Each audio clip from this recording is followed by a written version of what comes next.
కృష్ణా జిల్లాలో చలి తీవ్రత మరింత ఎక్కువైంది. దివిసీమ ప్రాంతం ఉత్తరాంధ్రను తలపిస్తోంది. గతంలో ఎన్నడూ కనిపించని మంచు తీవ్రత పెరగడంతో జనం తీవ్ర ఇబ్బందులు పడుతున్నారు.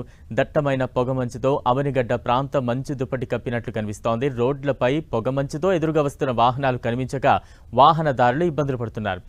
ఇక పులిగడ్డ వద్ద మంచు సరస్సు కృష్ణమ్మను తలపిస్తోంది.